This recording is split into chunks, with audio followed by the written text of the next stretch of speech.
Let's go.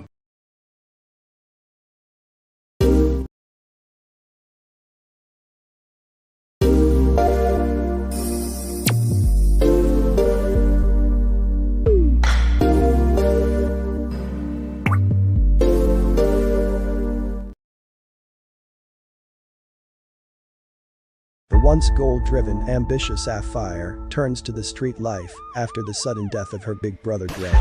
Dre's best friend Devontae tries to honor his homeboy's last request of looking out for his baby sister. A rebellious Sapphire makes it very difficult for Devontae to carry out his promise.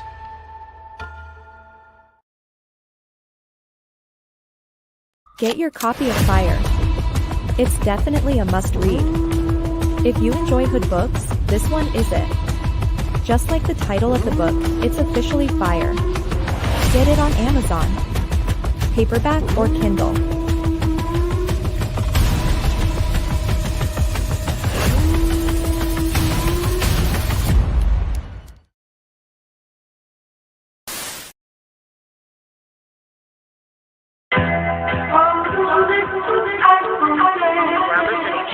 Bangers production.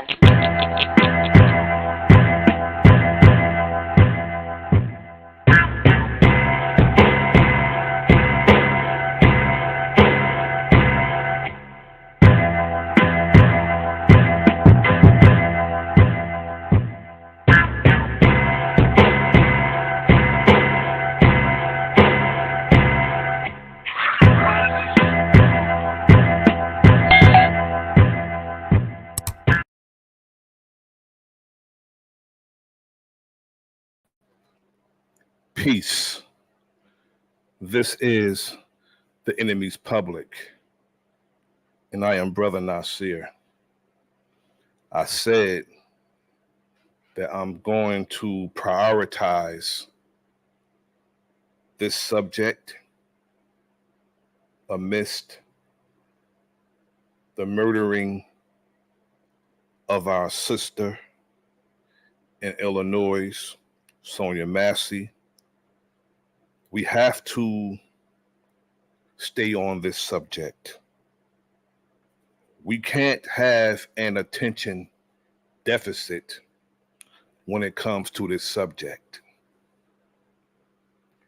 because that's what our open and consistent enemy count on. They count on us to have an attention deficit and forget about it while someone else is being treated the same way. Now, the police union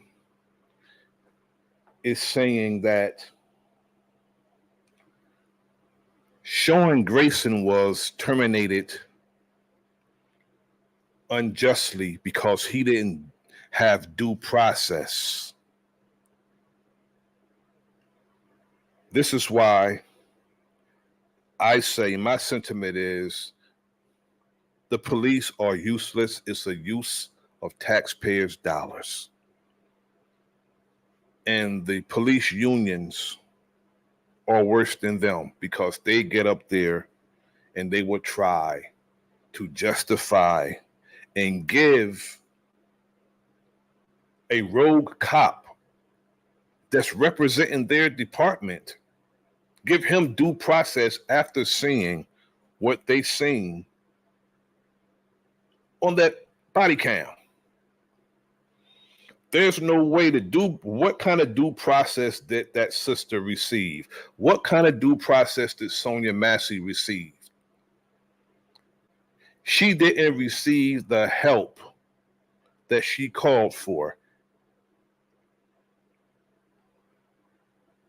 She called the police because she thought that someone was around her house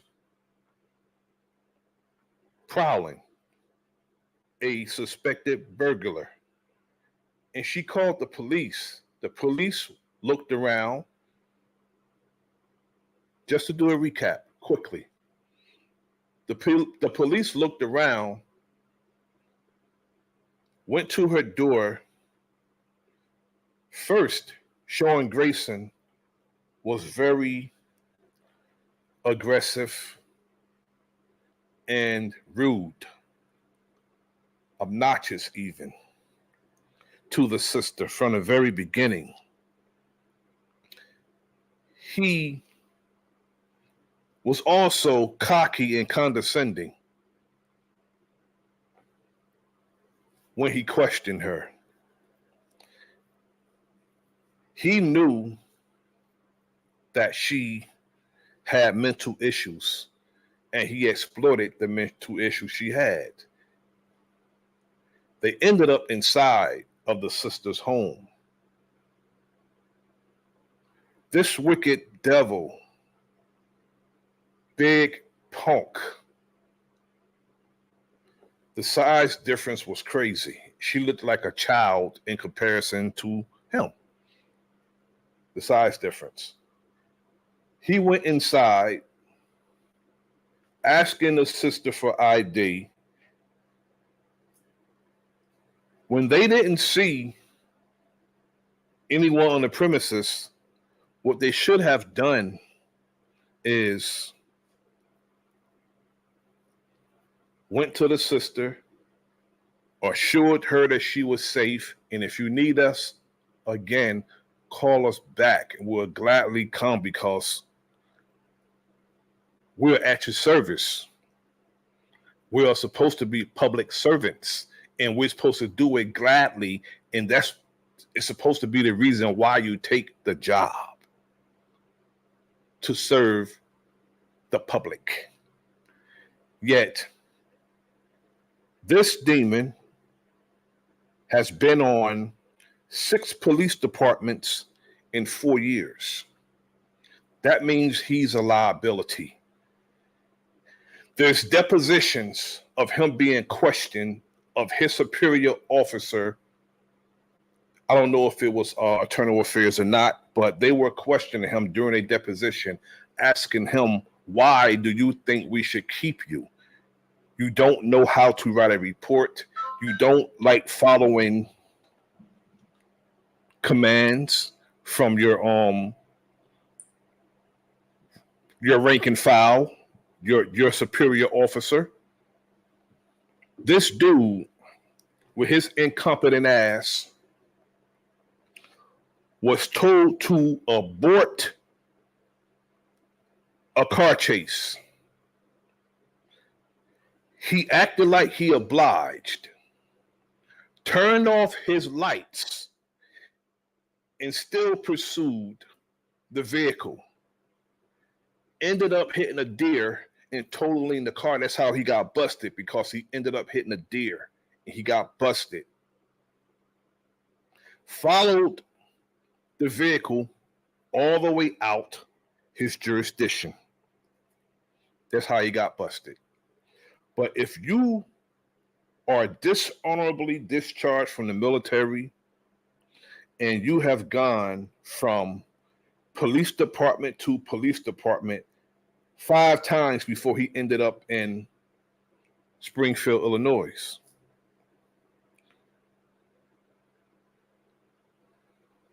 They knew he was a liability, and I'm not understanding why he wasn't decertified. They should have took his certification away from him so he couldn't go to another department and get hired there. But they allow him to go from police department to police department, being a liability, and ended up killing a sister in her own home. The sister, while they were questioning her, asking her for ID, in which she didn't even have to give to them, they should have gone, they should have left. But they ended up in her sister's home, asking her for ID, when they just could have taken her name down and been on their merry way. But Sean Grayson knew who she was, because there was a police encounter with her earlier. They were sent back there. He knew the sister had mental issues, and he exploited it. And also, he created the circumstance in order to shoot the sister. He created the circumstance. If she knew that this sister had mental issues, why would you ask her to go take the pot off the stove? I'm glad you asked. To create the circumstance. He wanted to shoot that sister because look at how he escalated the violence in 1.2 seconds. You tell the sister to go take the water off the stove because you didn't want to be in a fire on top of being there around her in the first place. And then when she go to do it, you behave like you're afraid of her throwing the water on you. And what do? You move closer to her. You don't retreat. Anybody that's afraid of water coming towards them, hot, scalding, boiled water coming towards them, would go the other way. Not closer to the person with the water. And the sister put the pot down. But before that, you can clearly hear her pouring the water out and turn the sink on. You can hear the water running. You can hear it. And when the sister put the pot down and went into a crouch position, he shot her while she was down. She wasn't standing when he shot her. Or who can crouch down and throw water like that? Not only that, the pot was on the stove. She put the pot down on the stove, went into a crouch position. He drew his weapon after that. She said she was sorry.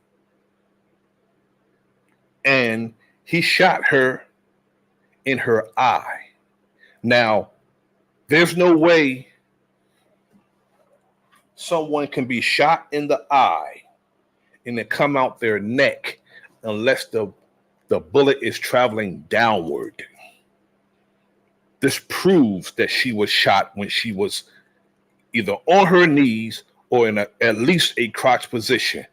And especially how tall he was, that's considered an elevated platform. Even if she was standing, because he was a lot bigger than her. And what was crazy about that, they're yelling, put the pot down, put the pot down, when she didn't even have a pot in her hand. And this wicked demon wanted to shoot her so bad, he got in the line of fire of his partner to get his shot. If his partner would have fired a shot, he would have shot Sean Grayson in the back. That's how much he wanted to shoot the sister and kill the sister. But we have people saying that she did throw the water. But if she did throw the water, that's not a reason for deadly force. First, if you know has mental issues and she's subjected to do such a thing, the thing to do is retreat and leave, not aggress her violently. They send the wrong people to mental health issues. But the sister was trying to get the help that she needed because she was on the phone with her counselor when he told her to take the pot off the stove. She was on the phone with someone that was trying to help her. But they interrupted her, asking her for ID, and then told her to go take the pot off the stove.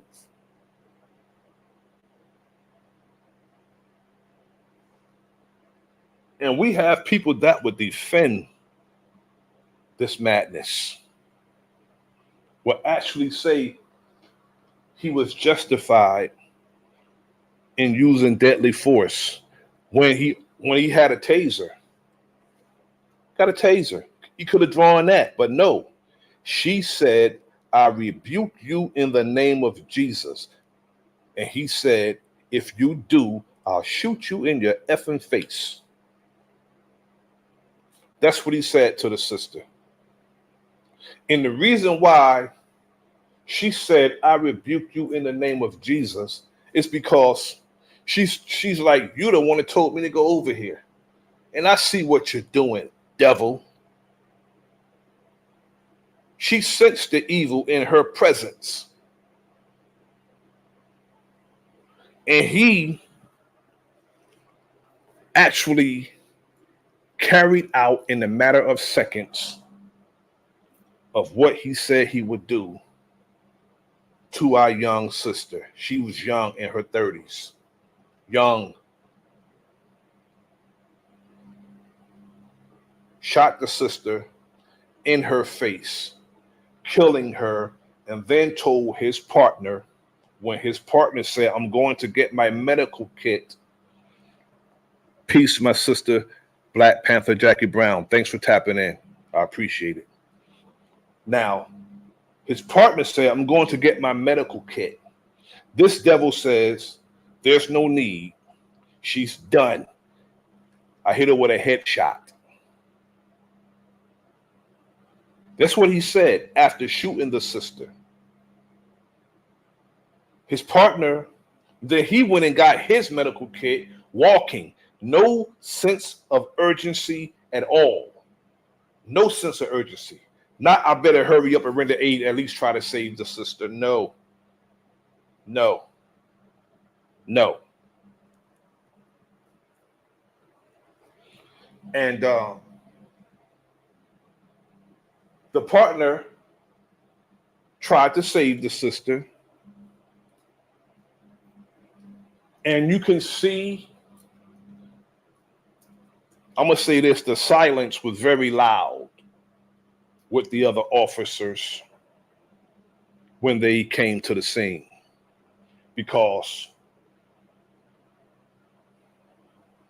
the commanding officer asked him, so where's the gun? He said, so where's the gun? Greetings, my sister Tiara. Thanks for tapping in.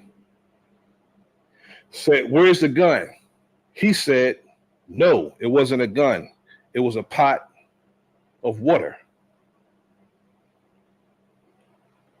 And he's looking at him like, you shot a woman in her face over a pot of water? He goes outside and he says it in a very obnoxious, condescending manner. Yeah, I did it. The bitch is crazy.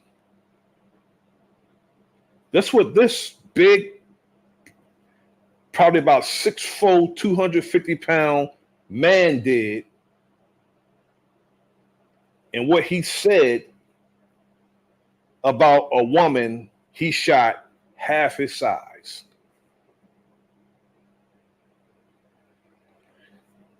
That's why I tell our people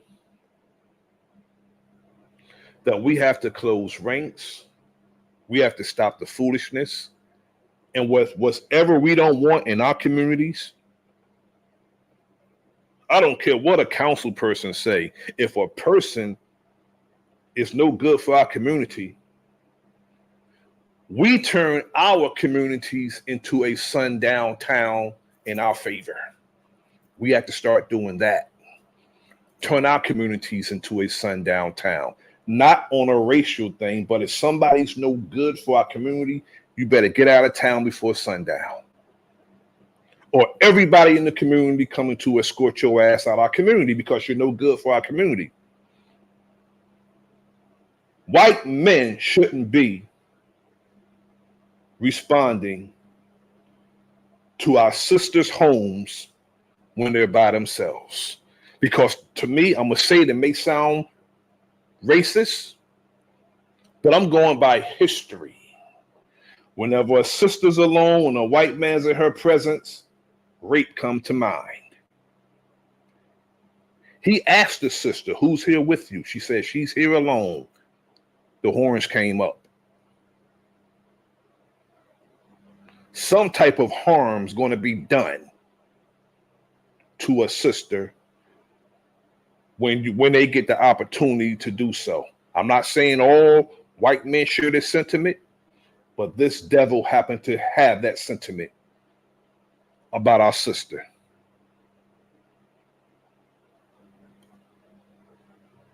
It takes a special type of wickedness to co-sign this type of behavior. It takes a special kind of wickedness to defend this. Sean Grayson should have a very difficult time retaining a lawyer. If I was a lawyer, I would be like, hell no, I'm not defending that shit. But lawyers, they're scum too. A lawyer would take that, and guess what? That police union would pay for that lawyer. That's how wicked they are. Wicked, corrupt to the damn core.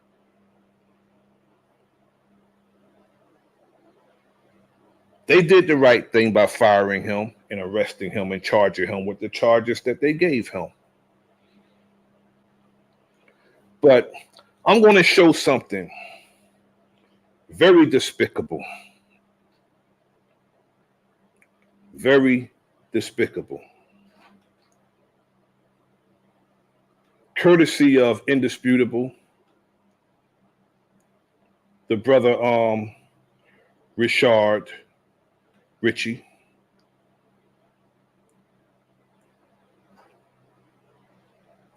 We have Negroes defending this madness.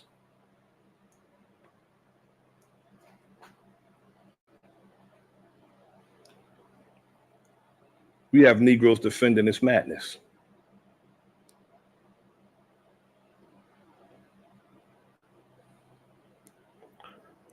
The mockery of it all. Let's get it. Ladies and gentlemen, welcome to the bullpen.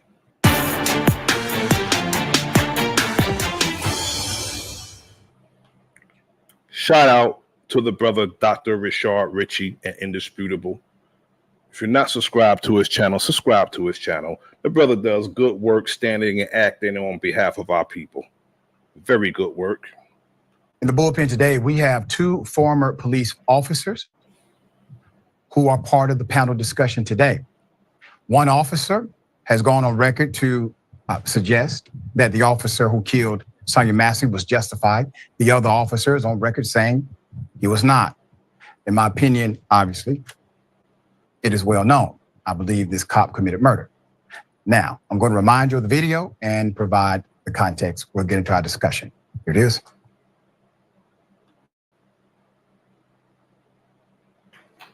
The body camera video reveals the events leading up to the horrific scene. What took you so long to answer the door? Oh, I was trying to put on some clothes, sir. I'm sorry. You doing all right mentally? Yes. Sure? My medicine and stuff. All right. Okay. I love y'all. Thank y'all. Inside the home, Sangamon County Sheriff's Deputy Sean Grayson can be heard asking Sonia Massey to check on the stove. We don't need a fire while we're here.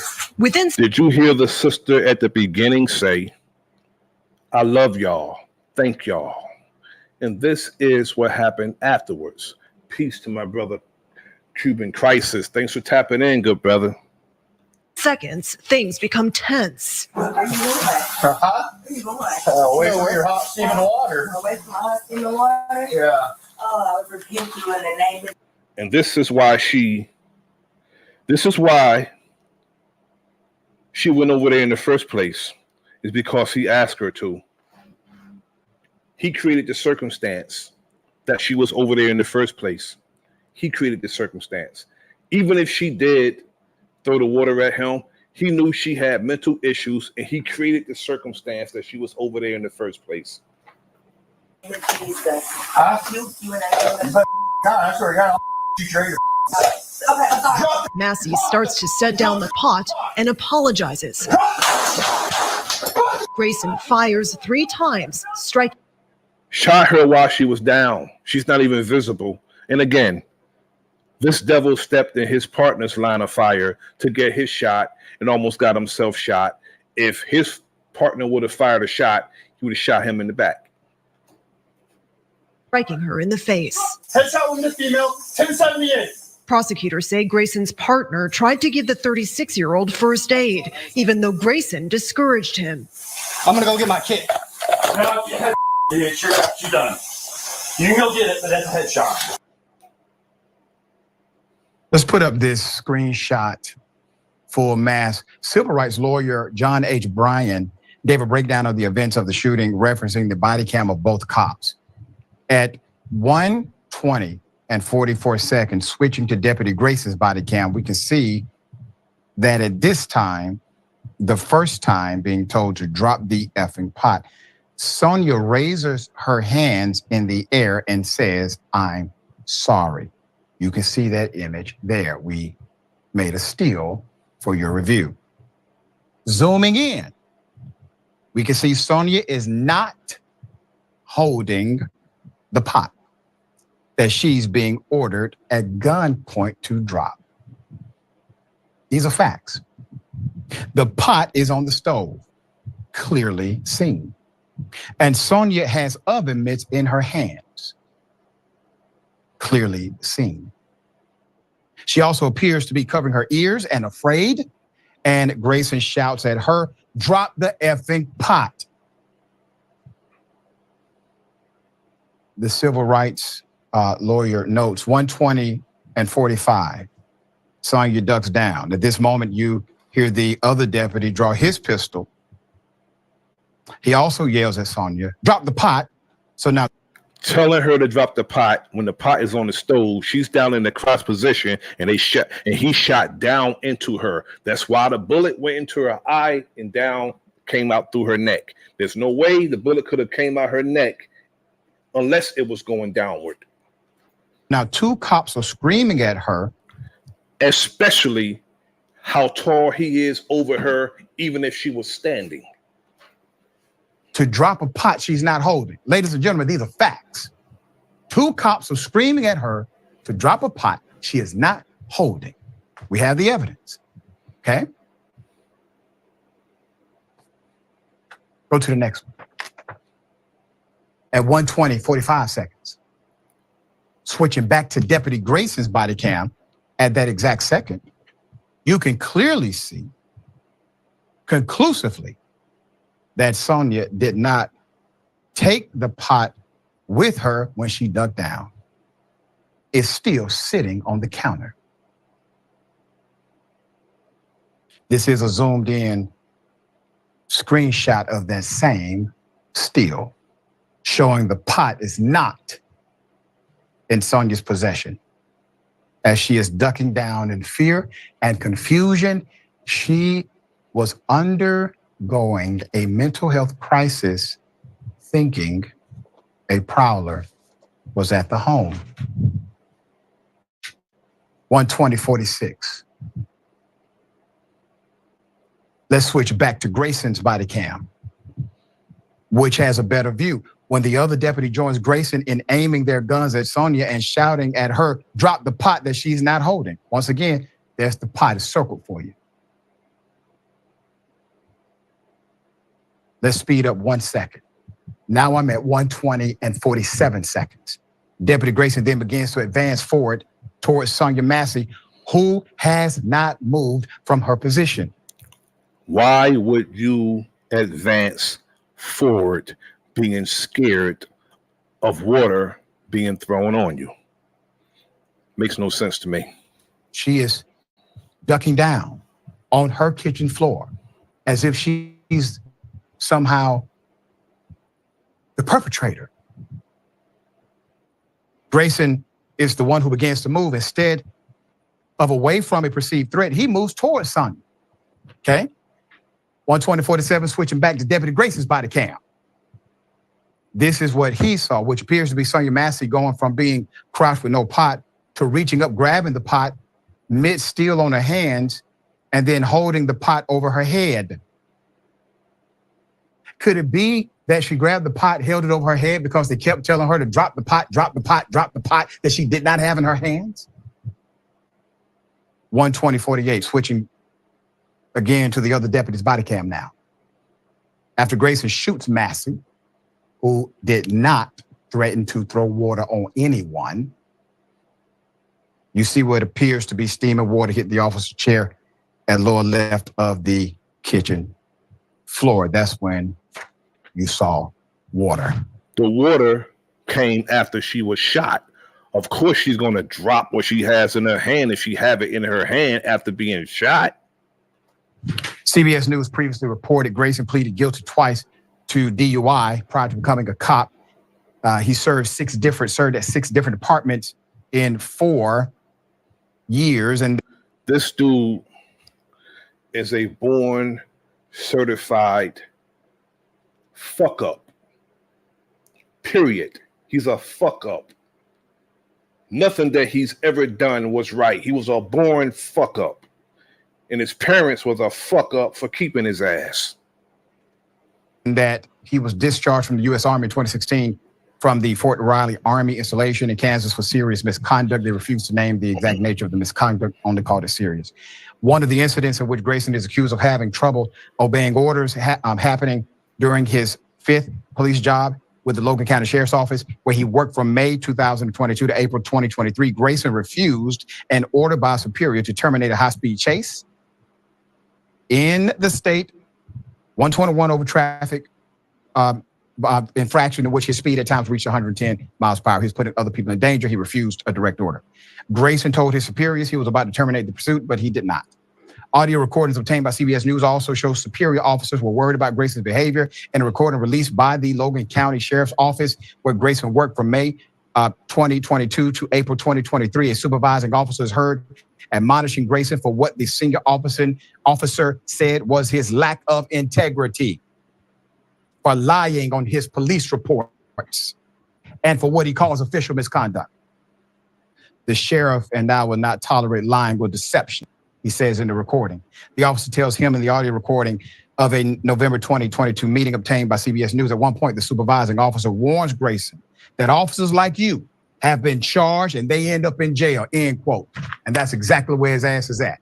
Now, let's talk about it openly. On the panel, I have Leon Taylor, Master Sergeant, United States Air Force, retired with over 20 years of experience, also a retired Baltimore police officer. And we have Officer Brandon Tatum, a former member of SWAT, CEO of 3 companies, and he is known for his YouTube channel talking about police conduct. Gentlemen, thank you both for being on the program. Thanks for having us. Okay. Here's what I want to do. Officer Tatum, you have taken the position that this police officer is justified. I would like you to explain your position. This is the position that this Negro always takes. It doesn't matter what happened to one of us. He'll take the position that it was justified. I just hope that I'm around when he gets his nigga wake up call.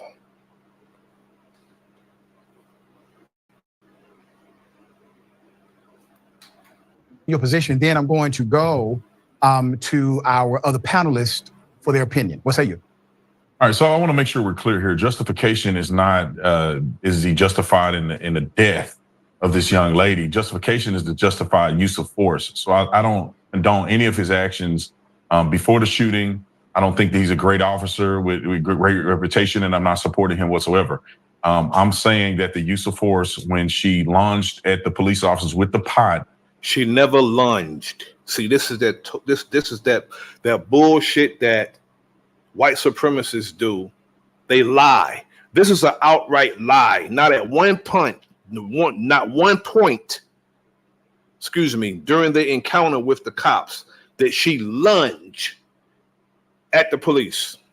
The use of deadly force was appropriate and justified in that particular instance. What, say that again? That when she lunged at the police officers with the pot of boiling water, that Grayson was justified in using deadly force against her. Okay. So in your, I guess, estimation of what happened. Now, this is going to get very disgusting and despicable. What he's going to say of a question that Dr. Ritchie is going to ask him is totally disgusting. She violently attacked the officer. No, I didn't say she violently attacked the officer. She picked up the pot and she threw it in the direction of both officers, and out of fear of serious bodily injury, which is a part of the statute requirement, they can utilize deadly force to deter that threat. And that's what Grayson did in that instance, and that's why I believe it's justified. You know, I could go back and forth with you. I'm going to allow the panelists to opine on this because I'm sure he has something to say. Officer, what say you? Well, it's interesting. You know, you can't legislate morality, that's for certain. But I'm in all of this, I'm still trying to understand why they're inside the house. Exactly.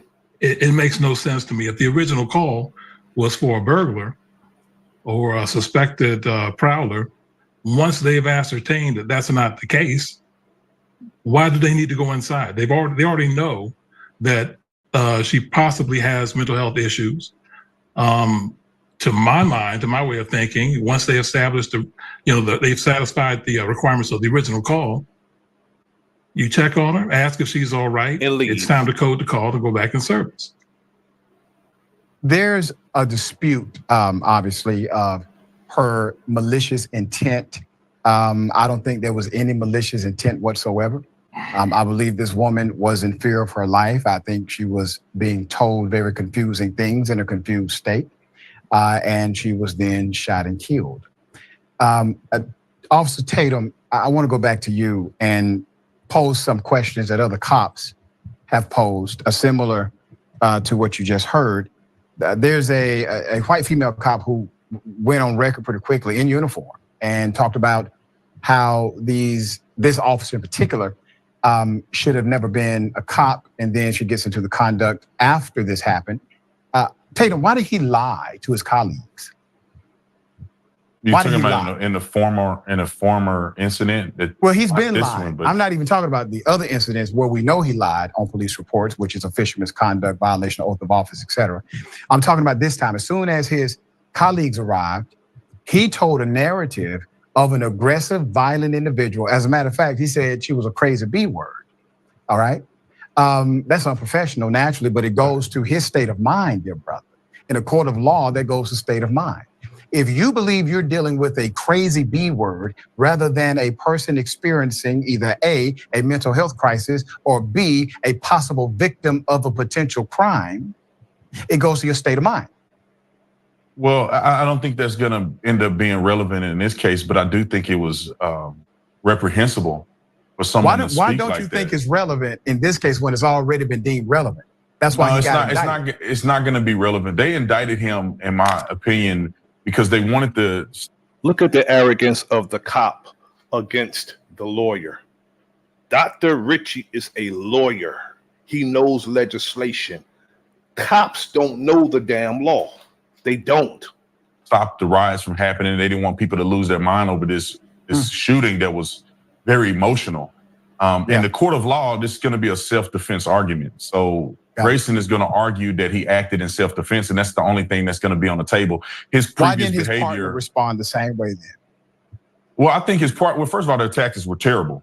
His partner was in a very difficult position to do anything. He almost shot Grayson in the back.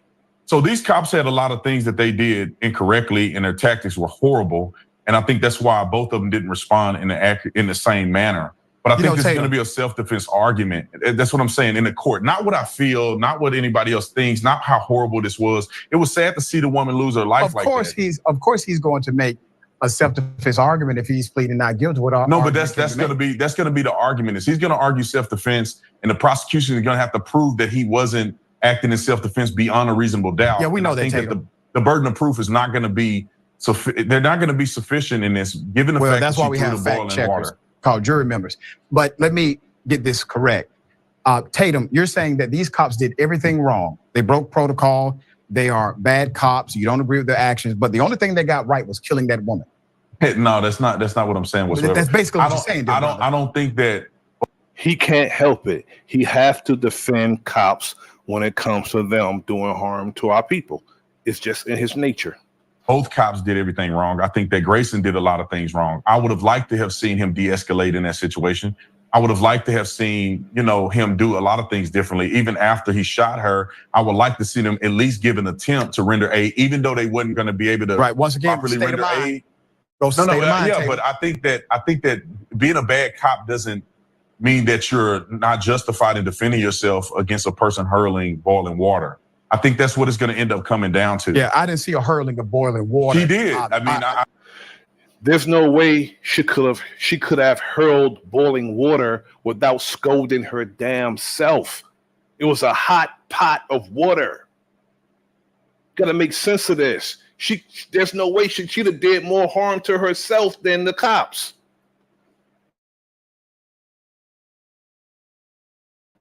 I sit. I think we're sending over now. It's a video that I did where I put it in slow motion and I show the trajectory of the pod and the way the water went out and it hit a table. I mean, it hit like a chair and the floor. And so you can see that the water was hurled and propelled in their direction. That's when the sister was shot, fool. And that's when he pulled the trigger and shot her. Listen, if she hadn't thrown that water, I think that these cops would, well, at least the Grayson would have not have been justified and he would have gotten charged correctly. But I think when she threw that water, he's going to have a justification in the necessity to use deadly force in his self-defense, the defense I of got to go to himself and his Officer partner. Taylor. Officer Taylor, what say you to that? Well, I understand the law and I understand self-defense. And, every day in this country, officers respond to these sort of calls. And I've never heard of hot water being used as a weapon that justifies the use of deadly force. To my way of thinking, they could have mitigated the whole thing. Number one, they didn't have to be inside the residence with her. Exactly. That's number one. Number two, if they were going to be in the residence, you've got an officer primary and you got a backup officer. If you're so concerned about the possibility of a fire breaking out, and you have this woman who you've already established has mental issues, she's seated. Why not have your partner go and turn the pot off? If it's that big of a deal. Because he wanted to create the circumstance that he can shoot her, because immediately when she went over there, after telling her to do it, he behaves like he's scared of her handling the water or moving away from the scolding, your hot scolding water, after you the one that told her to go over there to do it in the first place. He created the circumstance, and I believe that was his mindset. He wanted to do that to justify what he did. Again, I still don't understand why they were both inside the residence asking for her ID. I can explain. They're trying to run her for warrants or exactly. whatever. I can explain that. I can explain that. I agree with you that when you look at it after the fact, there's some things that I wish that they would have done differently. But it wasn't unlawful to be in her house at the time of this incident. It seems that when they first engaged with her, there was a call the night before of her struggling with mental illness. That's why Officer Grayson, a Deputy Grayson, asked her, was she still struggling with mental illness, because she was kind of being out. This dude is so damn stupid, it's a shame. He asked her that because he wanted to exploit that. And he also asked her, was she there alone, so he can further exploit her mental illness, then create the circumstance to shoot her. He said, yeah, I did it. The bitch is crazy. Erratic. So on a call that's a prowler call, you have the right to investigate the call and get information from the person who's calling, so that you can rectify it, because she did seem like she was struggling from a mental illness encounter. She was also on the phone. Peace and power to my brother, Key Norfolk. Thanks for tapping in, brother.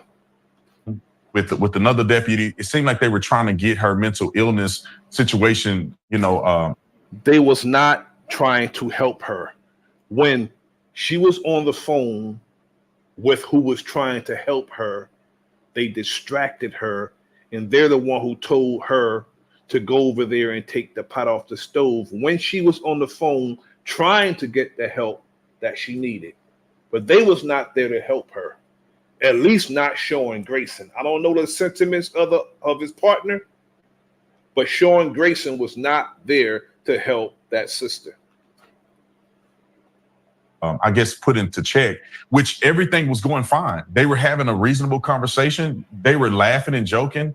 Even when she went to the stove, they kind of were joking before she said, "I rebuke you in the name of Jesus."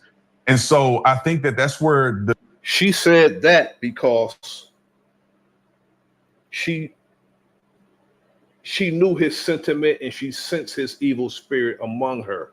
Because you tell me to take the pot off the stove, and then you act like you're scared of me taking the pot off the stove.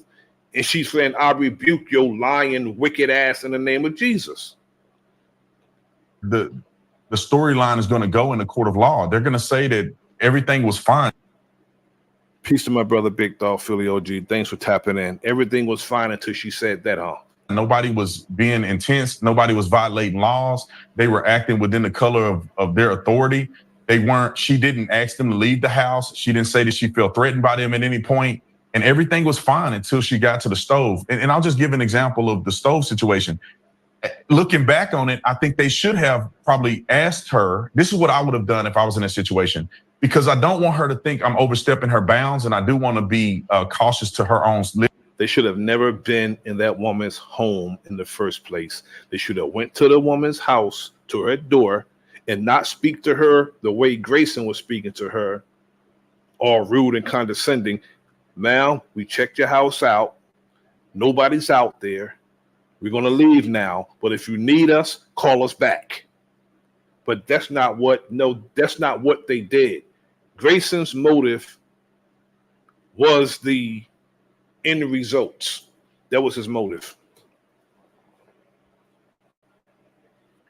Living space. So I would have asked her, "Ma'am, would you mind if I turn your stove off? Because it seems like it's going to catch on fire if we don't do something about it." I do understand how an officer wouldn't want to overstep their bounds and try to start turning stuff off in her house and messing with her appliances. In a reasonable situation, if she'd have went over there and turned the fire off and went back to sit down, that's what everybody would have liked to have seen happen. But it didn't. As soon as she arrived over there, you can hear her pouring the water out, and you can hear her turn on the faucet. Water was running. She was running new water. She pulled the water out and was running new water. It didn't end up that way. Officer Tatum, I'm going to respond to that, then go to our co-panelist. So the argument is interesting, the contrast between both of you. Because Tatum, you're basically arguing that this is within the statutory framework of law. Now, the reason why the shooting, only right, the shooting. You're saying that's your argument. The argument that you're making is that this happened within the statutory framework of what is legally allowable, correct? Yes. Okay. Now, here's the problem with that. If you believe that laws equate to morality, dear brother, that means you would have to believe that when it was law that Black people could not sit where they wanted to sit on a bus, that law equated to morality. When Black people... If the law said that we have to sit in the back of the bus, Brandon Tatum would not argue that. He'll take his goofy bitch ass to the back of the bus, period. Could not frequent establishments, could not have the freedom to assemble or the right and access to vote. That was law. That equated to morality. My point to you is, you do not judge, or at least for men like myself, I do not judge a statute or the framework of a judicial ruling in order. Brandon Tatum is a super Christian.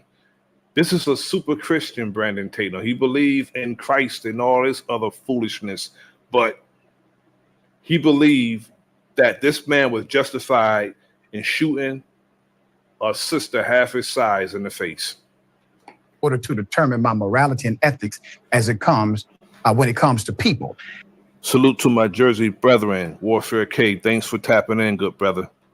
In addition to that, you're making an argument for the worst among us in policing, and you admit you did not like anything they did. You didn't like none of it. But brother, I hate to bring this home, man. Your mama living, Officer Tatum? Huh? Is your mama living? Yeah, my mama alive. My mother is not. But listen to this though. I know the history of this buffoon. This man sat up on his platform and admitted to slapping his own mother. This man said that he slapped his mother. Do you know if he was my brother, I would beat him to death? If he raised his voice at my mother, and you slapped her, he couldn't be my brother. I'll beat him to death. If somebody did your mother that way in uniform, would you come on my show and defend them? I'm not defending. Yes, y'all people do, brother. Come on, man. As You if, are no, defending listen, people saying like I'm defending it. Would like I'm you defending say this what officer. you're saying I'm if saying, this was your mother? I would say the same thing. This way. I would say the same thing because I'm going off of what the law says. I don't if they like killed your. This man said if Sean Grayson killed his mother, he'll be saying the same thing. This is one self-hating Negro. And he hates his mother because he hated her enough to put his hands on her. And if you see who he, call his woman, this, lets us know everything about him. Mama?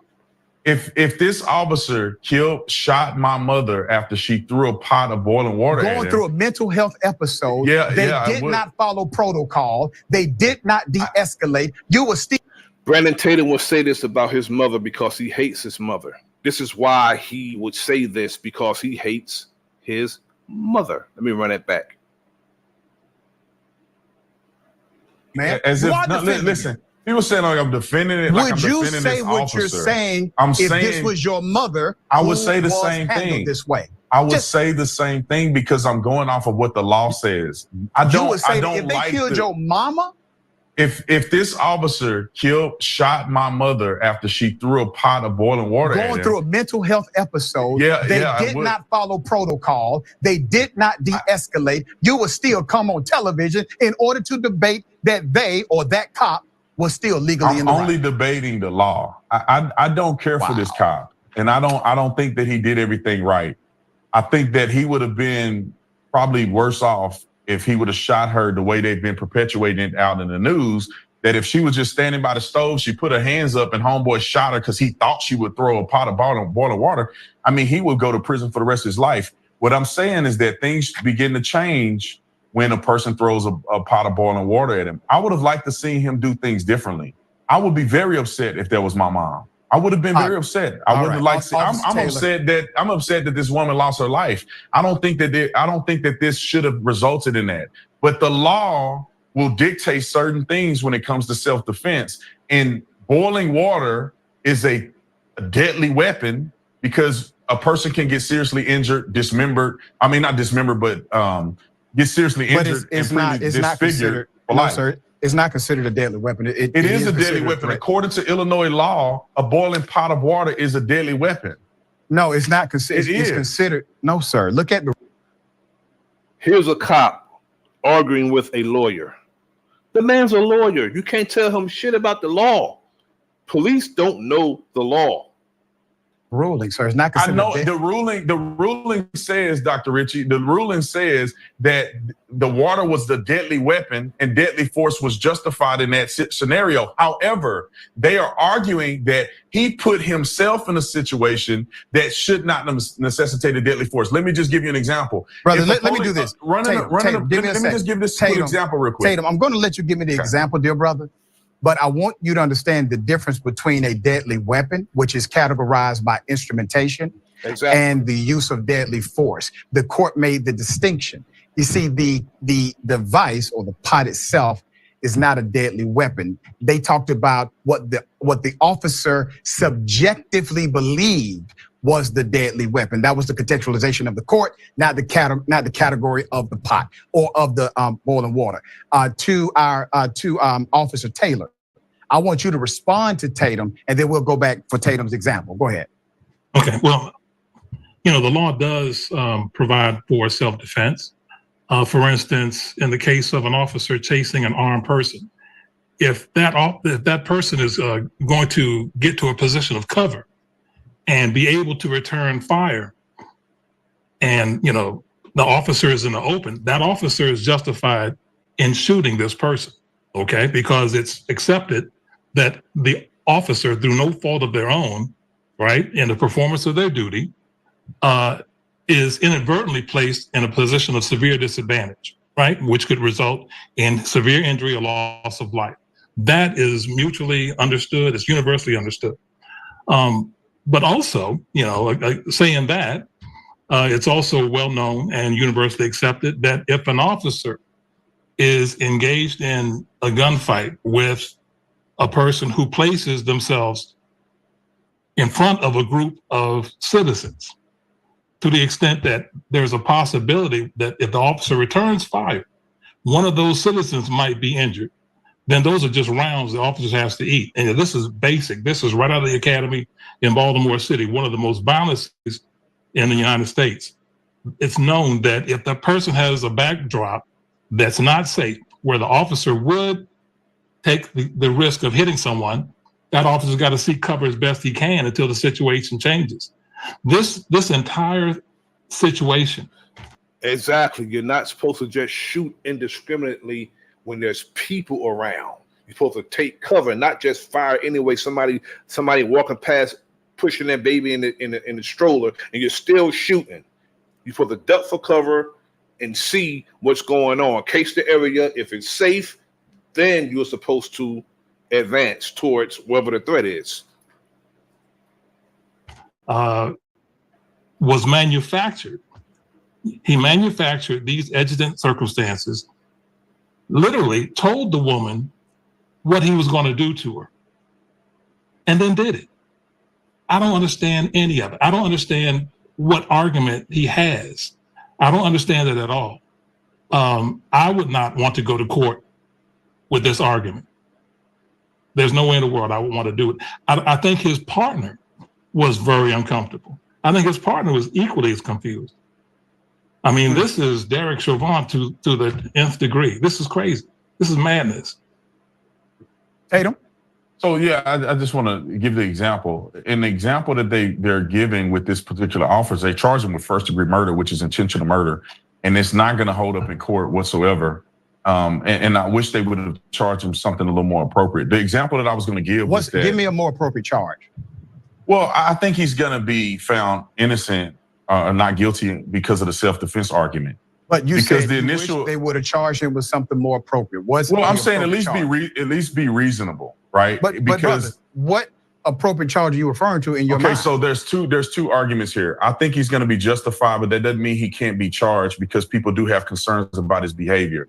I think that something more of, they could have gotten it for manslaughter, maybe second-degree murder, if they want to push it that far, would have been more reasonable. To charge him with first-degree murder is a burden that they're not going to have any chance at proving. They still have an opportunity to add lesser. Yeah, they have to try to prove premeditation, which is never going to happen in this case because everything was fine before she said, "I rebuke in the name of Jesus," while holding that pot of boiling water, which was the initial aggressive threat. Well, and so he used the threat of deadly force against her. Let me correct something that you said. Okay. The murder statute he's charged under, well, number one, lesser offenses can be added. I actually believe they will be. But the murder charge does not require premeditation in the sense that he went to the home in order to kill. It requires mens rea. Exactly. And mens rea means that you knew or should have known that killing a woman who is ducking down on the floor in her home was a crime. You develop mens rea at that point, and that is the formation of charge. All right, go ahead, bro. Well, that he would be guilty if that's what happened. We're all on the same page. If she crouched down and he just shot her because she had a pot next to her, he thought she was going to throw the pot. That's what happened, idiot. She crouched down. He shot her while she was down. That's while a bullet went into her eye and came out of her neck. That's a downward position.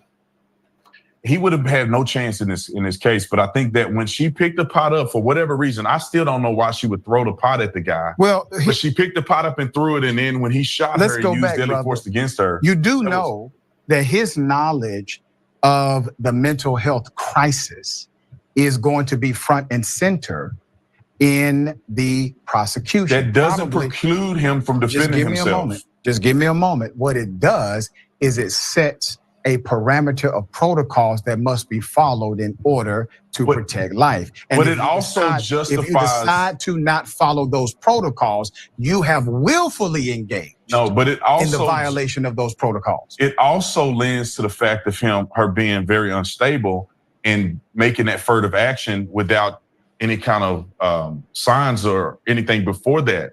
So That's not what they're true. gonna that is not because true. of she she had a when he mental health said she was crisis the day crazy. before. No. When he said she was crazy, that sound bad for him to say it, but it was true because she may have been going through a psychotic episode, and But see, I don't brother, know what that's the point. That's what they're gonna make that point in the court of law. That's crazy, brother. That's not crazy, brother. For somebody to be talking normal and you engaging in a normal conversation. You don't talk normal. The hell you talking about? Tatum, you're crazy, Tatum. She was sick. She was going through a mental health crisis. She needed a doctor, brother. Which is you fine. are crazy. You sound crazy. You always do. No, all right, it was brother. fine. Let me go. I said I wasn't going to do this. I said let's have a real conversation. Let's have a real conversation. Negro, you said that you would defend the cop killing your mama. I should have kicked y'all. I didn't say nothing about defending a cop killing my mama. I said it's a self-defense argument that he has a self-defense argument in the court of law. That's not defending somebody who can. You're getting emotional and taking it personal. Damn right, I don't know either one of these people. I'm just telling you what the law says. No, and we'll see when it goes to trial. You're wrong about premeditation. You're wrong about the law. All right, so, brother, if you would, what's your response, Tatum? I'm running out of time. I'm over here dying, literally. I mean, I know what the law says. I know about self-defense, okay? I've been in bad situations myself. But I also understand that you can't ask the question, are you okay? Are you having an episode? Okay, and then place the woman. Literally, he placed the weapon in the woman's hand, if it was a weapon. That's my exact point. He asked her, was she okay?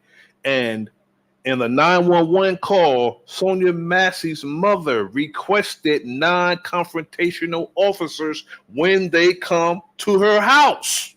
Why he was there, I don't know. He placed the weapon in the woman's hand. You just said it right there. Is it a weapon or is it not a weapon? I am not sure who had the mental break, because she comes off very reasonable compared to whatever episode he was going through in his head. I've never heard of anybody tell someone what they're going to do to them. Okay, take the uniform off of it. Take the uniform off, because he shouldn't have had it on the first damn place.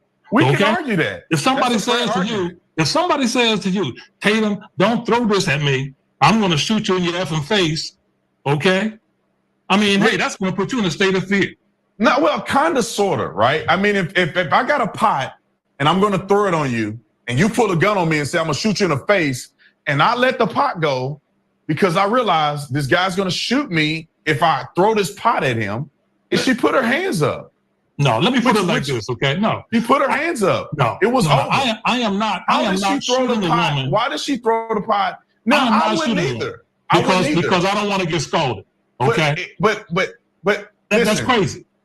If she throws the pot of boiling water on you, you could potentially die from 3rd-degree burns. You will be seriously dismembered or disfigured. I'm not getting that close. Permanently, you could be permanently blind. I'm not getting that close. Grayson advanced towards her.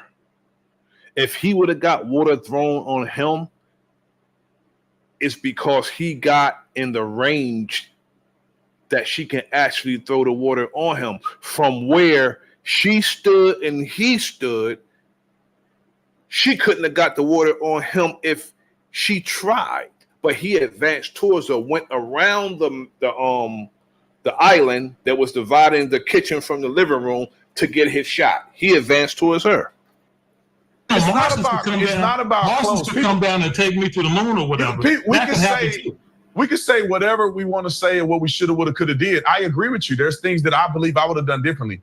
But when he points the gun at her, she puts her hands up. She goes down to the ground. She is no longer a threat initially because she's no longer a threat to them with the pot. So they move in to see what she's doing. Maybe she's giving up. Still telling her. And then he shoots her. They advance towards her when she goes down, and they're still saying to her, with the pot on the stove, drop the pot, put down the pot, with the pot on the stove, and she's down in the crotch position, and he shot down into the sister. But Put the pot down, she they're doesn't warning have a her pot. because they're warning her because she did exactly what they were afraid of that she was going to do. They're saying, put the pot down. Don't touch the pot. They get closer to her. She gave up. I got you. And then she I'm getting throws the rap. pot. I'm getting the rap. They're going to prove that she intended to throw the pot the whole time. Well, Tatum, like you said, you're getting emotional, brother. I'm not getting emotional. I'm just telling you the truth. I want to make sure. I want to make sure we say this for the record. Mental health crisis, people experiencing them. It is a very delicate situation. And once that officer, and I, brother, I believe you, Taylor, that part is going to be important because he said it and it's on camera. He said it. He knew, he had knowledge. This is probably a mental health crisis. It's a matter of record. That's right. It's a matter of record now. And I think that knowledge going into that situation and him still deciding to kill her rather than value her life and say what needed to be done was a mental health response. Not the man decided that her life was not worth him getting scalded for. This is what they were doing. Or just walking away, just going outside. This is what they were doing before the pot situation. Now I'm gonna go to the 911 call of the with Sonia Massey's mother. What the news says about what Sonia Massey's mother, she requested non-combative officers. Harrowing newly released recordings in the deadly police shooting of Sonia Massey. She's the Illinois woman killed by a sheriff's deputy earlier this month after calling for help about a possible prowler at her home. The recordings obtained by CBS News include a 911 call from Massey's mother pleading for non-combative officers to be sent to her daughter's home. CBS's Charlie DeMar now with the disturbing new developments. We do want to warn you, the video Peace, my brother, Kenneth Powell. Thanks for tapping in, good brother. report is disturbing. I heard somebody outside. 911 calls and dispatch audio are giving the fullest look yet at what happened to Sonia Massey on July 5th and 6th. Records appear to show she was experiencing a prolonged mental health episode. Her mother, Donna, called for help. The mental people told me to call 911. That was at 9:09 a.m., 16 hours before she was shot. Please don't send no combative policemen that are prejudiced, please. They're scary. I'm scared of the police. Sometimes they make the serious bit worse. Then Massey herself called 911 just before 1 p.m. and salute, peace and power to my good brother, Marco Power. Thanks for tapping in, good brother. Called again early the next morning after she heard what she thought was a prowler outside her home. I keep hearing stuff on the outside of my house, and it sounds like somebody was banging on the side of my house. I don't know. Oh, could y'all come and see? Officer Sean Grayson and his partner were dispatched. The encounter with police. It wouldn't surprise me if the cops was doing the banging on the side of her damn house and then responding. I don't put nothing past these demons. Escalated quickly. Drop the pot. Body cam video clearly captured Officer Sean Grayson shooting Massey in her kitchen. Headshot from the female. Headshot from the female. Units on scene are 1078, shots fired. But later, dispatchers can be heard saying they were told Massey died due to a self-inflicted wound. They're now saying self-inflicted. They said the sister shot herself, and they also said that the intruder shot the sister. Tried to cover this up. The Massey family accuses the department of trying to cover up the cause of her death by claiming it was a self-inflicted gunshot. He needs to go to jail for life. I don't want to see him in public ever again, honestly. I'm not going to say what he deserves, but he deserves what I'm thinking. I'm going to say that. I'm not going to say it because they don't want us to talk like that, but he deserves more than some jail. He deserves a nice welcoming committee when he go to prison. Let them welcome him. Send him, put him in the general population amongst the brothers. The Sangamon County Sheriff says former Deputy Sean Grayson admits to the shooting at least twice on body camera video and that there was never any confusion over how Sonia Massey died, and nor the department also denying those claims of a cover-up. Charlie DeMar, thank you very much. Now, I'm going to go to the what the FOP says, the Fraternal Order of Police. Illinois Fraternal Order of Police is calling for the reinstatement of former Sangamon County Sheriff's Deputy Sean Grayson. He's currently in jail on first-degree murder charges. The FOP is calling for the reinstatement of Sean Grayson because he was fired without just cause, no, due process. For shooting 36-year-old Sonia Massey in her home after she called 911 earlier this month. Our Captain Bureau Chief, Cole Hinkey, has more. The grievant was terminated without just cause. That's the first line on the grievance filed by the Illinois Fraternal Order of Police Labor Council, calling for Deputy Sean Grayson's reinstatement with the Sangamon County Sheriff's Department. He's been charged with the murder of Sonia Massey. The FOP, though, says Grayson should be reinstated because the county violated its collective bargaining agreement. Grayson was fired shortly after he was arrested. FOP says this Facebook post giving detail on the investigation and Grayson's arrest, he said, quote, "As a labor organization, we have an obligation to protect our members' procedural and due process rights contained in the collective bargaining agreement. Those rights come with very strict timelines." The autopsy for Sonia Massey was also released Friday. The report concluded the cause of death was a gunshot wound to the face, as expected.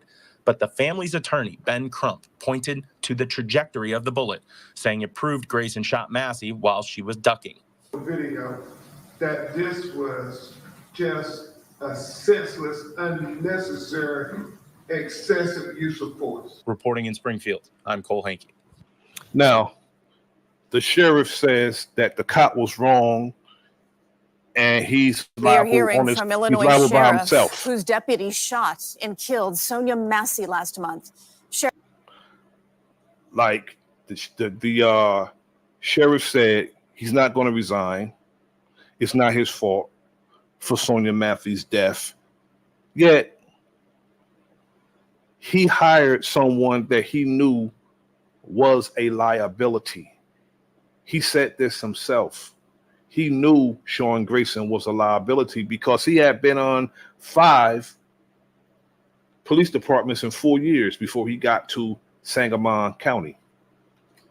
Sheriff Jack Campbell says he will not resign, but admitted his department failed. Massey, an unarmed woman, mother of 2, was shot in her own home after calling 911.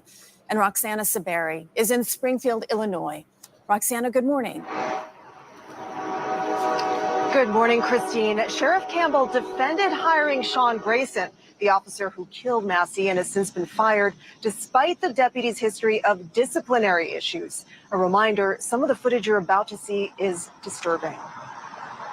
What could you and your office have done better? I don't think there's much we could have done better. Sangamon County Sheriff Jack Campbell insists former Deputy Sean Grayson, not his department, is to blame for Sonia Massey's death.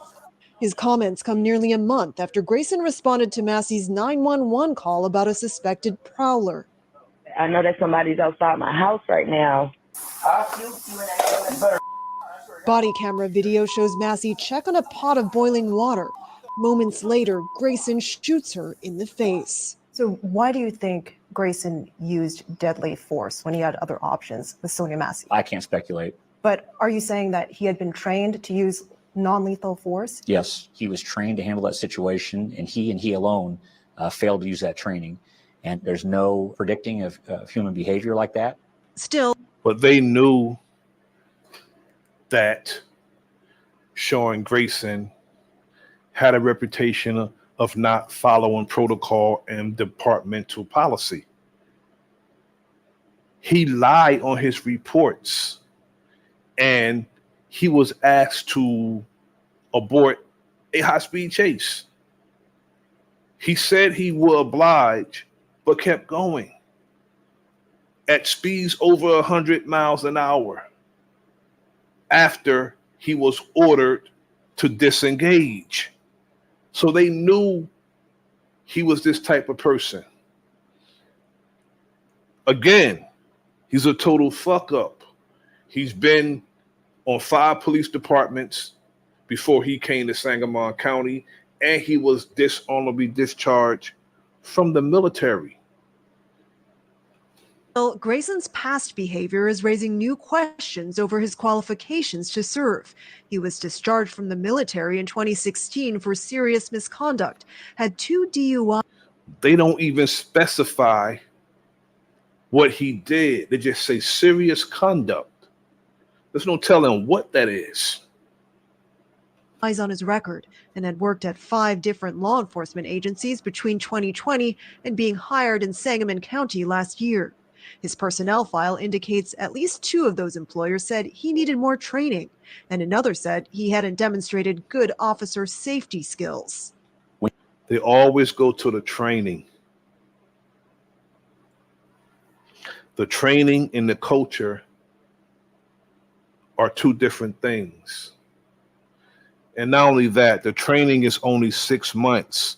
They give people 6 months of training, put them with an FTO, and if the FTO is in a culture of what the police do, in particular to our people, he's going to be trained to do that.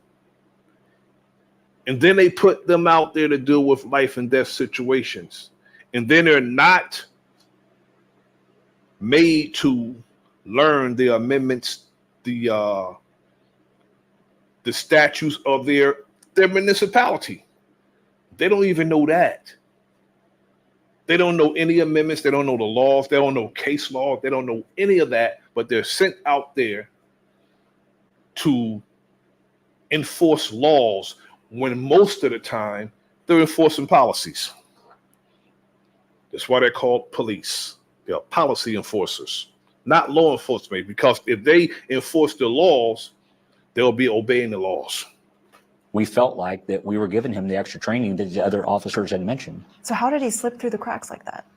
I don't know. You were aware when you hired Grayson that he had 2 DUIs on his record. Correct. Did that raise any red flags? No, there was nothing in his past that would disqualify him from being a police officer in Illinois. Nothing in his past that would disqualify him, not even being fired from other departments. That makes no sense. They're here in my house right now. 911 audio from the day before Massey's death now reveals her mother warned police that the 36-year-old was in a state of distress. She's been mentally having a mental breakdown. Please don't send no combative policemen that are prejudiced, please. Campbell said Grayson needs to be held accountable, but that this doesn't reflect a systemic problem in the sheriff's office. This was a rogue individual that acted outside the scope of his authority. We want people like that off the street. Sheriff Campbell told us he and his colleagues will spend the rest of their careers proving that they're worthy of people's trust. Grayson has pleaded not guilty to 3 murder charges in connection with Massey's killing. Major? Now we're going to go to audio of a deposition about Sean Grayson's conduct. 7 months on, how are you still employed by us? I don't know. Sean, do you understand what I am saying? Yes, I do, sir. And I've had this conversation. Greetings. Peace, sister, the Nora Party. Peace. With you before. If we can't trust what you say and what you see, we can't have you in our uniform. I'm calling you on your integrity. How does that make you feel? I'm learning from it. Are you angry with me for it? I don't. Do you understand it? Yes. I don't get angry with this because, 1, I have no experience. Before I came here, I had no experience. 2, I wasn't allowed to do this right here. I was not allowed to review my videos. This is termination. I'm getting goosebumps. This is extremely concerning. Everybody likes you. I got to be able to trust you. Was this a purposefully done lie? No, I I full on I still believed I was on North Madison until you just pulled up Google Maps and showed me in the daytime. This is going to get deeper because you're going to have a hard time answering some questions here real quick. Okay. Now, we're going to go to the police brutality against our communities in America. Around the country and the world just wondered what in the world were those officers thinking? How could they be so callous about another human being's life? All these other countries, justifiable, say the United States are so violent against their citizens. And that's what's crazy, and that's what's ironic. The United States have no moral compass, no moral credibility, yet they're always trying to tell somebody how they should behave as a nation when they treat their citizens worse than anybody on this planet. Now, to say that a certain government is mistreating their people, they can say that, but to say that to us, it's like a slap in the face. You can't say that to us when we are at the blunt of your abuse. You could probably say that to anybody else but us. In totality, other people feel the brunt of the police in the United States, all people, but just so happens my concern is my own people. Today, I filed an amended complaint that charges former Minneapolis police officer Derek Chauvin with murder in the second degree for the death of George Floyd. Second, today, arrest warrants were issued for former Minneapolis police officers J.A. King, Thomas Lane, and Tu Tao. I can't watch that video. I've seen so many murders. What I don't understand is when it comes to like the George Floyd situation, that happened right in front of people and they stood there and did nothing. There's no way a cop in my city with a crowd of us around would have allowed that.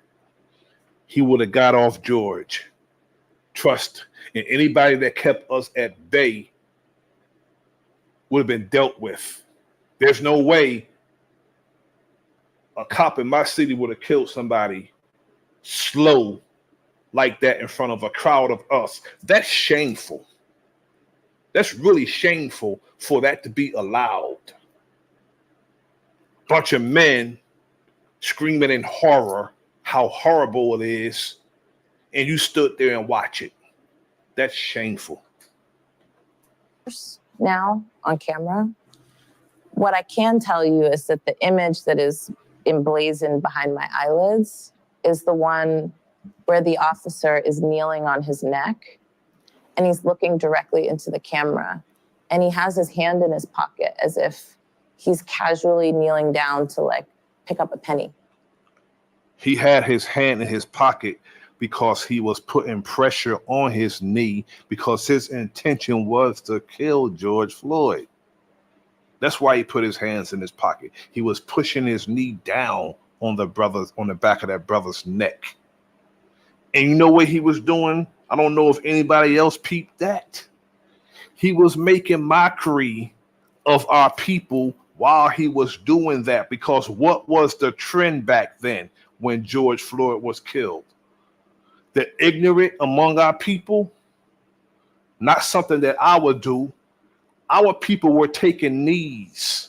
So he took a knee on George Floyd's neck and made mockery of what the ignorant among us was doing, because taking a knee to me is like submission, capitulation.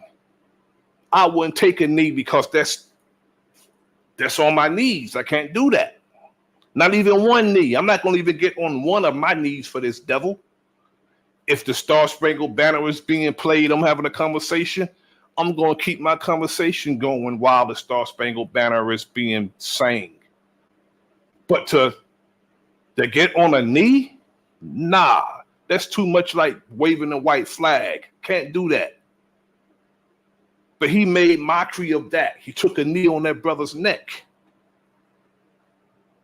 Any excuse that may rest in the conscience of anyone that may have doubt as to George Floyd's fault or participation in anything. That Peace to my brother Black Wild Indian. Salute to you. Had no legs to stand on because he was not posing a threat. He was there on the ground, really helpless, and he still died. All the times they've had police killings on video, and you know that they've had lots of police killings that weren't on video. There's always been big uproars. But I think this one has packed a more powerful punch because people are now at home, with nothing to do, no distractions. Seeing someone lose their life for over 9 minutes shakes the very core of our humanity. Disregard of an innocent life adds. That voice sounds familiar. That sounds like Chuck D. That has to be Chuck D. Nobody talk like that but Chuck D. To that despair. I think there was a few things that came into focus in this moment that have created the conditions where we are now. So,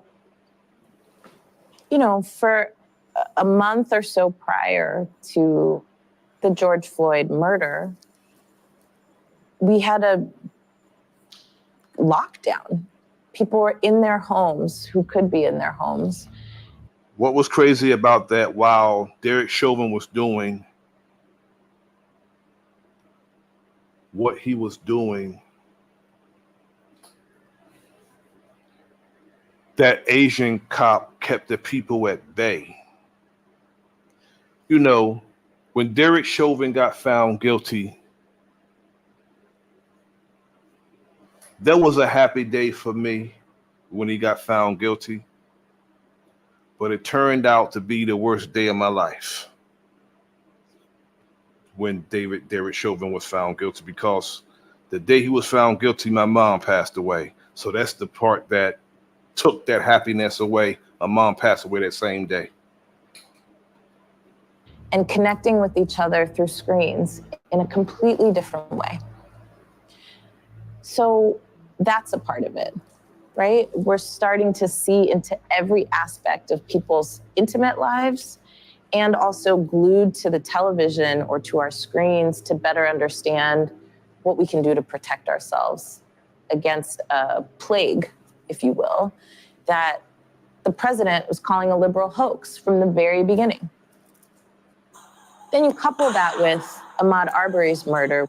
So I think people were already like, first of all, how are we just seeing this and this happened, a month prior to getting this video, and the people still haven't been charged.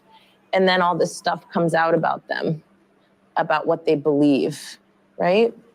And then, of course, you see this video. And I think what actually happened is that there's a muscle memory that people have now around police violence and protest. So it's not the first time this has happened. And it's not new to us.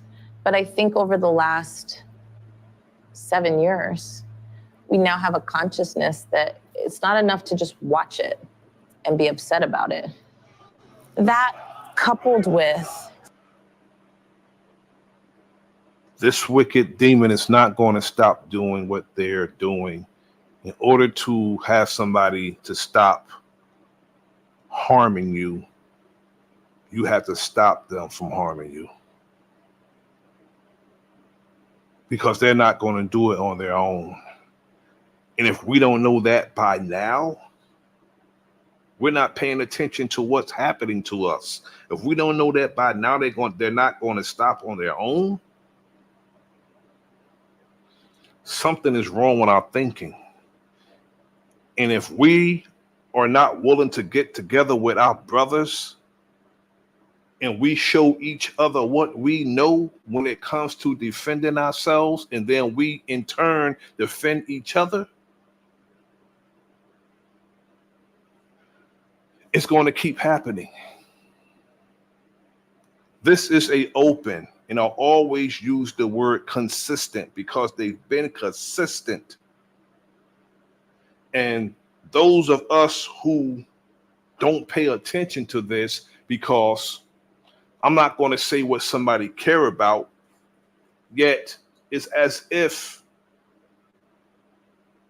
some of us don't care because it hasn't happened to us yet. I always talk about that nervous system that we need to develop among our people, meaning that we should feel each other's pain.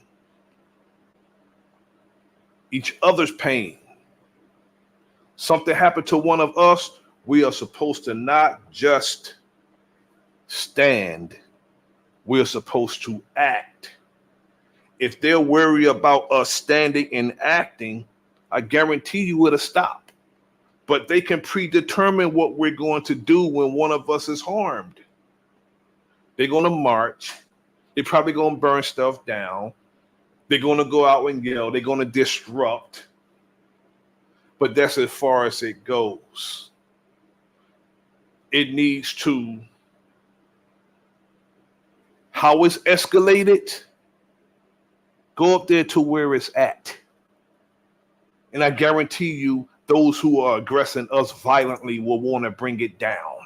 If we escalate to where it goes, equal, our response being equal to the approach, I guarantee you, these people don't want to have funerals the same day we burying our loved ones. They don't. But if that's the case, I guarantee you it will be negotiations. Either it be negotiation or all-out war. And these people are not as willing to die as they are to kill.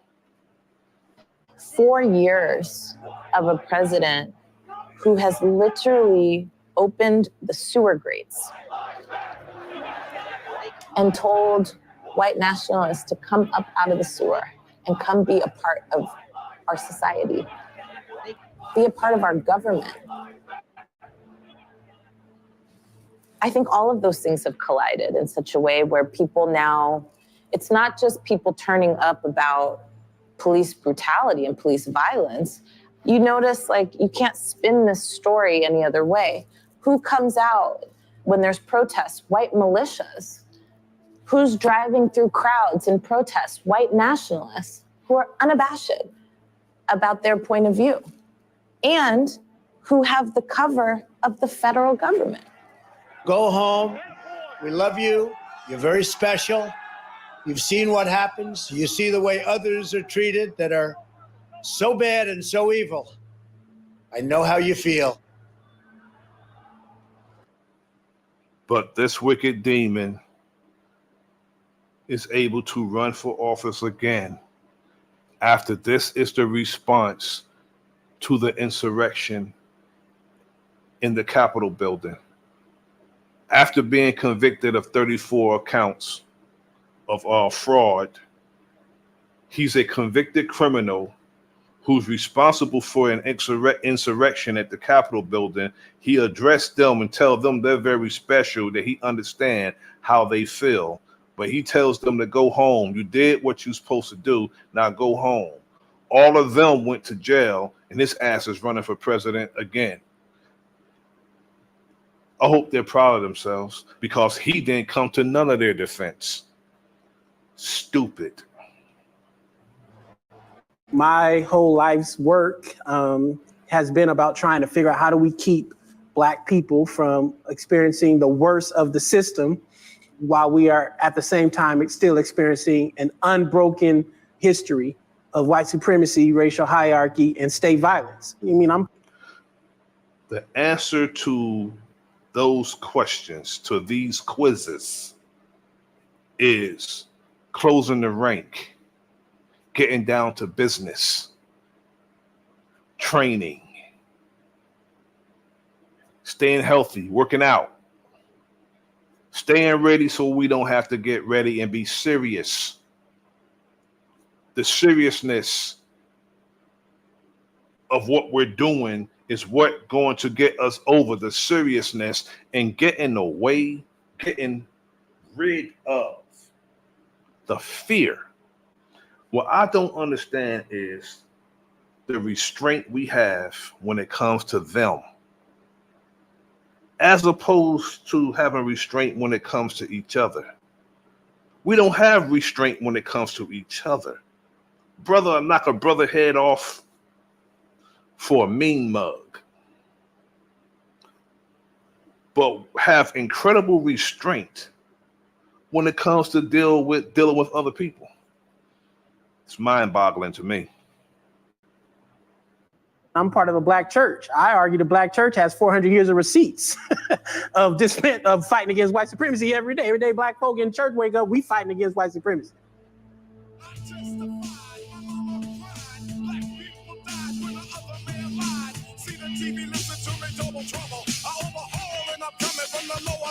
I'm taking tabs, showing up stuff to grab like shirts and it hurts. Really neck the wreck. Took a pole cause our soul took control from the education of a TV station. But look around, there goes the sound of the rhythm. Boom and pound when I shut them down. Say hands up, don't shoot, and they throw a flashbang at you. Crazy.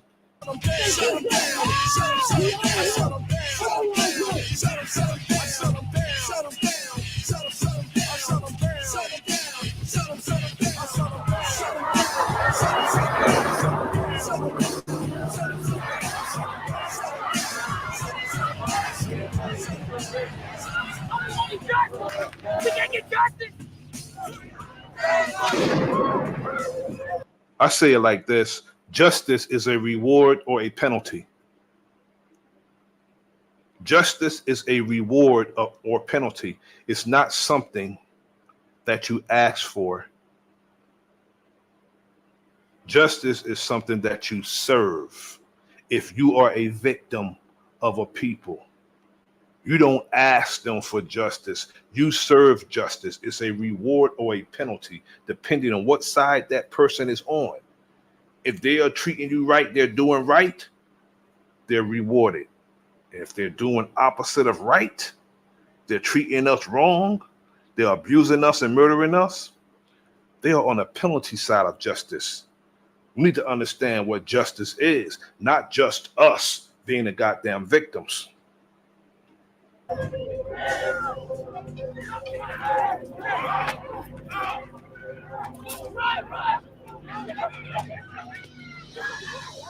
The slow murder of George Floyd forever changed the city with a history of excessive use of force. It changed America, and it shocked the world. A nation in crisis. Our cities have burned. Lives have been taken. The voice of the oppressed rise up when those voices go unheard.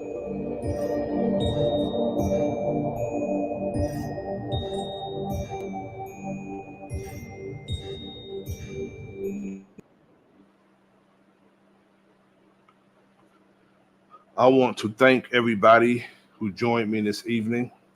I appreciate it. I hope this was informative, and I hope further that we could change our situation, our condition, our dynamic, because it's our condition. There's no benevolent politician that's going to change our condition. We can't. They're speaking to the Trumpers who's saying that they is going to vote for Trump because Trump is real. When Trump do the same thing that this woman that's doing the Sister Act, pandering and exploiting,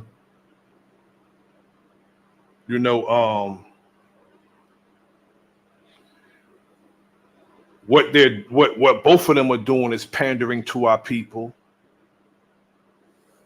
Trump come out to 50 cents. Many men. That's pandering to our culture. And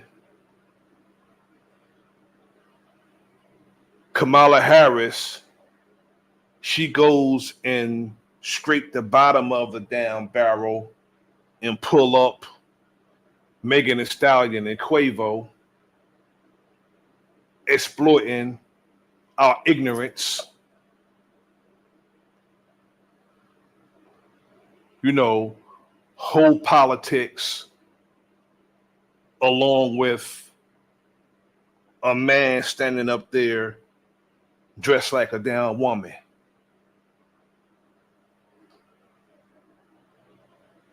And our people, we need to stop falling for these antics and stop letting people play us. We always have to be the one that's getting played every election season. We don't get nothing, but they try to rally us to go out and vote when we get nothing in return for our vote. We have to be a lobby like everybody else. Everybody else gets something for their vote, but our votes be the one who decide the damn election, and we don't get nothing. We shouldn't be a part of that type of crime against our people. That's a crime against your people if you go out and vote either side. Why? Because poly is many and a tick is a bloodsucker, and that's what all of them are. Politicians are bloodsuckers of the poor. And they don't care nothing about none of us, black or white. But one thing politicians do agree with, left and right, they agree when it comes to us. They are bipartisan when it comes to the position our people are supposed to be in. They are bipartisan. They agree. Them on top, us on the bottom. I want to thank Black Panther Jackie Brown, Tiara Latrice, Cuban Crisis, Peoples 212, Key Norfolk, Big Dog Filio G, Good Friend, Warfare K, Marco Power, Kenneth Powell, Black Wild Indian. Thank you for joining me this evening. I'm your brother Nasir, and this is The Enemy's Public. Like, share. If you haven't subscribed, subscribe to the channel. Until next time, peace.